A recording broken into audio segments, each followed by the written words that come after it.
قریش مکہ نے فیصلہ کیا کہ کعبے کی تعمیر جو ہے وہ از سر نو کی جائے، کیونککہ عمارتیں کمزور ہو گئی تھیں پانی کے سبب، اور یہ بھی کہتے ہیں کہ خاتون نے بخور جلایا تو اس سے آگ لگ گئی اور کئی شہتیر جو ہے اس کے جل گئے، کیونکہ لکڑی سے پہلے ستون بنائے جاتے تھے، ان کو نقصان پہنچا۔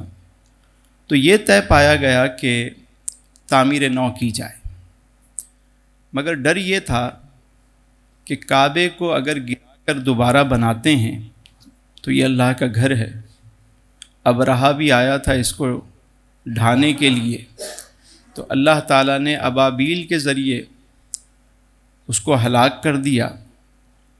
تو یہ کیسے ہو سکتا ہے کہ ہم کریں اور ہمیں نقصان نہ ہو؟ تو یہ خوف تھا ان کے اندر۔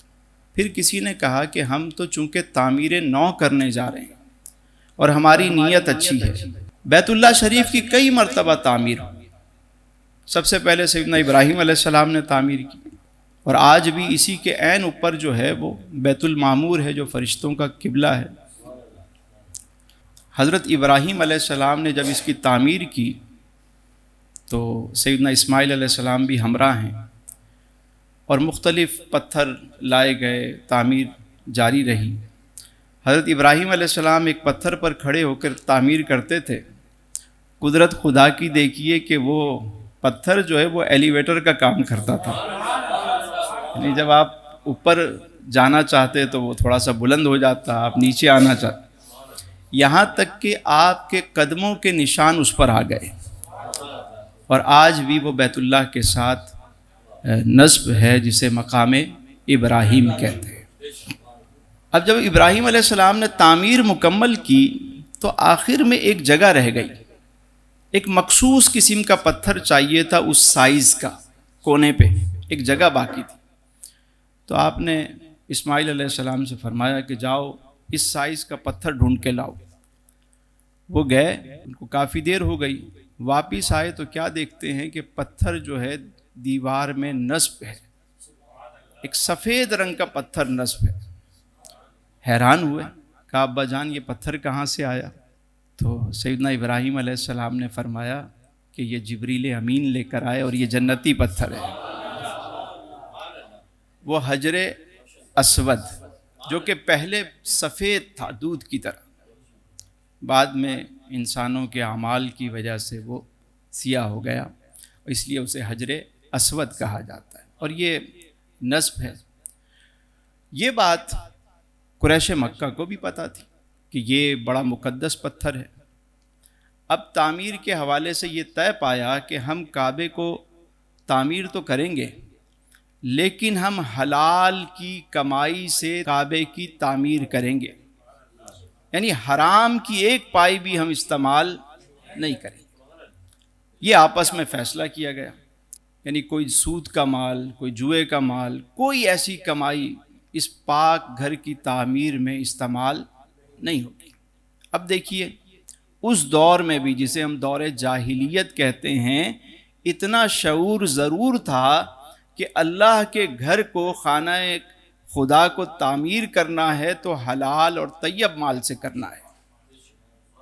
تو آج جو ہم دیکھتے ہیں کہ بس مال چاہیے سب کو، ہر تنظیم کو، ہر ادارے کو مال چاہیے، وہ مال کیسا ہے، کس طرح کا ہے، اس سے کوئی غرض نہیں، مال چاہیے۔ اور یہی حال ہے کہ یونیورسٹیز بھی بن رہی ہیں، ادارے بھی بن رہے ہیں، مساجد، مدارس، سارے کام ہو رہے ہیں، لیکن جو اس میں سے رزلٹ آ رہا ہے وہ آپ کے سامنے۔ مسجد تو بنا دی شب بھر میں ایما کے حرارت والوں نے، من اپنا پرانا پاپی تھا، برسوں میں نمازی بن نہ سکا۔ تو یہ جو من کی تبدیلی نہیں ہو رہی، اس کی وجہ یہی ہے کہ صدق مقال اور رزق حلال جو ہے یہ ختم ہو گیا۔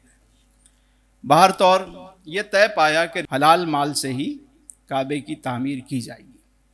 انہی دنوں رومیوں کا ایک جہاز جو ہے وہ شعیبہ کے ساحل پہ آ ٹکرایا، اور وہ جہاز ٹوٹ پھوٹ کا شکار تھا، وہیں کھڑا ہو گیا۔ تو اس میں بڑی قیمتی اور نایاب لکڑی تھی، قریش گئے اور انہوں نے جا کے وہ لکڑیاں خرید لیں، اور وہیں سے ایک رومی معمار کو بھی ساتھ لے کر آئے، اور کہا کہ تم ہمارے اللہ کا جو گھر ہے اس کی تعمیر کرو. وہ بھی آ گیا اور کعبے کی تعمیر جو ہے وہ شروع ہو گئی. پہلے دن تو ولید بن مغیرہ نے چند پتھر ہٹائے اور سارے ڈر گئے. انہوں نے کہا بھائی 2-4 پتھر ہٹاؤ اور رات کا انتظار کرو. اگر رات کو اس کو کچھ نہیں ہوا اور رات صحیح گزر گئی تو صبح ہم بھی شامل ہو جائیں گے اور باقی دیواریں بھی گرا دیں گے. لیکن اگر کوئی اللہ کی پکڑ آ گئی تو پھر ہم بھی یہ پتھر بھی واپس رکھ دیں گے. تو صبح ہوئی تو وہ ولید صحیح تھا، لہٰذا وہ کعبے کی تعمیر پراپرلی شروع ہو گئی. پہلے دیواریں گرائی گئیں، پھر اس کے بعد دوبارہ تعمیر کا کام شروع کیا گیا. اب تعمیر بڑے زور و شور سے جاری تھی اور بڑی عقیدت و محبت سے خانہ کعبہ کو تعمیر کیا جا رہا. اور میرے آقا کریم صلی اللہ علیہ وآلہ وسلم بھی بنفس نفیس اس میں شریک تھے. یہاں تک کہ آپ علیہ السلام بھی اپنے کندھے پر پتھر اٹھا کر لاتے اور کعبے کی تعمیر میں اسے استعمال کرتے. میرے آقا کریم خود بذات خود سید عالم جو ہے اپنے کندھے پر پتھر لے کر آتے. ہر قبیلے کو ایک ایک دیوار دے دی گئی کہ کوئی مشرق کی دیوار تعمیر کرے، کوئی مغرب کی کرے، کوئی شمال کی کرے، کوئی جنوب کی کرے. ساری دیواریں جب تعمیر ہو گئیں تو جن کے پاس وہ دیوار تھی کہ جس میں حجر اسود نصب تھا، انہوں نے کہا بھائی یہ تو ہمارے حصے میں ہے، لہٰذا یہ پتھر تو ہم ہی اس جگہ پہ لگائیں گے. نہیں بھائی، دیوار کی بات ہوئی تھی، حجر اسود کی بات نہیں ہوئی تھی. بھائی جب دیوار مجھے دی تو پھر یہ پتھر بھی ہمارے حصے میں آئے گا. نہیں، یہ نہیں ہو سکتا. تلواریں نکل آئیں، یہاں تک کہ قبائل نے خون کے پیالے منگوائے اور اس میں ہاتھ ڈپ کیے اور قسمیں کھا لیں کہ اگر ہمارے سردار نے یہ کام نہیں کیا تو ہم کسی کو بھی نہیں کرنے دیں گے. ایک عجیب جنگ کا ماحول بن گیا. 1 دن گزر گیا، 2 دن گزر گئے، 3 دن گزر گئے. چوتھے دن کسی سمجھدار آدمی نے کہا کہ بھائی ایک کام کرو، بجائے لڑنے جھگڑنے کے ایک سمپل کام ہے کہ ہم یہ کرتے ہیں کہ کل صبح جو باب شعیبہ سے جو شخص، جو موجودہ باب السلام ہے، یہاں سے جو شخص سب سے پہلے داخل ہوگا اس پہ چھوڑ دیتے ہیں. وہ جو فیصلہ کرے گا وہ ہمیں منظور ہے. انہوں نے کہا معقول بات ہے، کیونکہ لڑائی جھگڑا کر کے تھک چکے تھے وہ، اب چاہتے تھے کہ کوئی فیصلہ ہو. سارے سردار صبح جمع ہو گئے. اب دیکھیے، اب منظر دیکھیے، آئیے ذرا مزے لیجئے اس منظر کے. صبح ہوئی، سب ٹکٹکی باندھ کے باب السلام کی طرف، جو اس وقت باب شعیبہ کہلاتا تھا، اس طرف دیکھ رہے ہیں.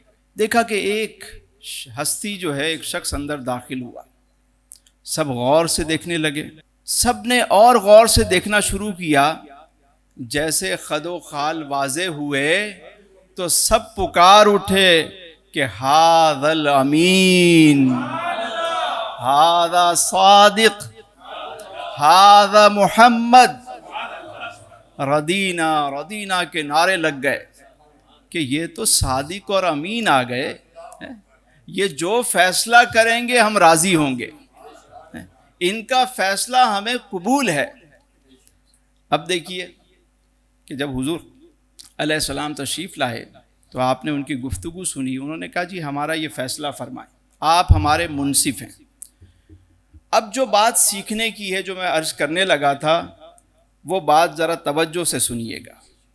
حضور علیہ السلام نے فیصلہ فرمایا، اور فیصلہ کیا فرمایا؟ دنیا میں جہاں لیڈرشپ پڑھائی جاتی ہے، سب سے پہلے یہ فیصلہ وہاں پڑھایا جاتا ہے. فیصلہ کیا ہے؟ اللہ اکبر اللہ. لیڈر ہو تو ایسا، قائد ہو تو ایسا، راہبر ہو تو ایسا. کیا حکیمانہ فیصلہ فرمایا سرکار نے. اللہ اکبر. فرمایا ایک کام کرو، ایک چادر لاؤ. چادر لائی گئی. حضور علیہ السلام نے حجر اسود کو اٹھا کے اس پہ رکھا. فرمایا جتنے قبائل کے سردار ہیں سب قریب آئیں. سارے قریب آ گئے. کہ سب اس چادر کو پکڑو. کسی نے یہ کونا تھاما، کسی نے یہ کونا تھاما، کوئی سینٹر سے پکڑ کے کھڑا ہو گیا. جب سارے سرداروں نے چادر اٹھا لی، سب اس میں شامل ہو گئے، تو میرے حضور نے فرمایا قریب آؤ، حجر اسود کے قریب آؤ. اور قریب آؤ، اور مقام اسود جو ہے اس کے جب بالکل قریب آ گئے وہ سارے، تو میرے سرکار نے جب دیکھا کہ سب مسرور ہیں کہ ہم بھی شامل ہیں اس کام میں، کسی کی انا مجروح نہیں ہوئی، سب شاد ہیں، تو پھر میرے سرکار نے کیا کیا، حجر اسود کو اٹھایا، بوسہ دیا اور کعبے پہ نصب کر دیا۔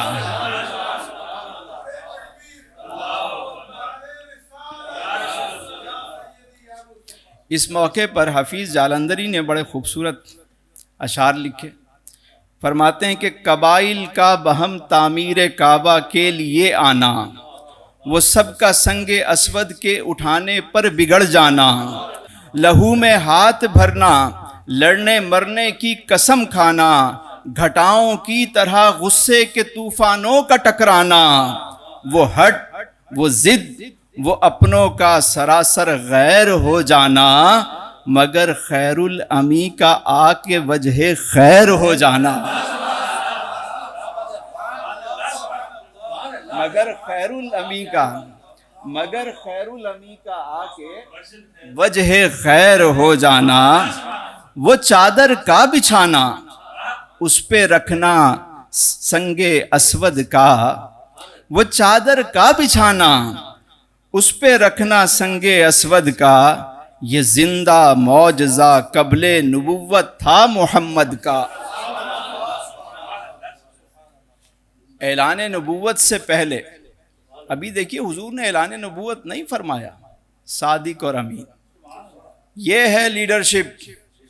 اگر کوئی چاہتا ہے کہ اس کا ادارہ اس کے کنٹرول میں رہے، اس کی تنظیم اس کے کنٹرول میں رہے، اس کا گھر اس کے کنٹرول میں رہے، اس کی فیملی اس کے کنٹرول میں رہے، تو پھر میں سمجھتا ہوں کہ اس سے بہتر اور کوئی مثال نہیں ملتی، اس سے بہتر کوئی مثال نہیں ملتی۔ اگر کوئی چاہتا ہے کہ وہ ایک بڑا لیڈر بنے، کیونکہ قائد وہ ہوتا ہے جو اپنے ساتھ قائدین کی جماعت تیار کرتا ہے، لیڈر وہ ہوتا ہے جس کے ساتھ لیڈر پیدا ہوتے ہیں، ساتھ ساتھ پروان چڑھتے ہیں، اور جو چاہے کسی کا نام نہ آئے، صرف میرا نام آئے، وہ کبھی بڑا آدمی نہیں بن سکتا۔ جب آپ کے ہاتھ میں فیصلہ آئے تو ایسا فیصلہ کریں کہ سب مسرور ہو جائیں۔ کمال دیکھیے، فیصلہ تو دیکھیے، اللہ اکبر۔ میرے حضور کے تو بول ایسے تھے کہ جو گرفتار کرنے میرے سرکار کو آیا وہ خود گرفتار ہو گیا، جو قتل کرنے آیا وہ مقتول ہو گیا۔ ایک نیازی صاحب کے اشعار ہیں، فیصل بھائی مل کے پڑھیے۔ میٹھے میٹھے سونے تیرے بول کملی والیا، میٹھے میٹھے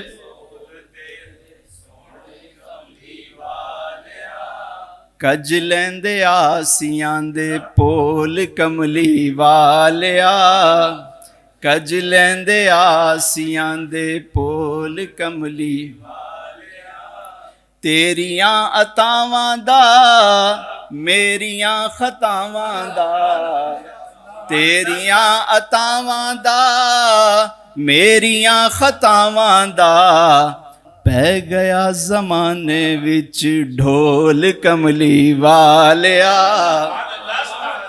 پہ گیا زمانے وچ ڈھول کملی والیا، اور مچ گیا زمانے وچ شور کملی والیا۔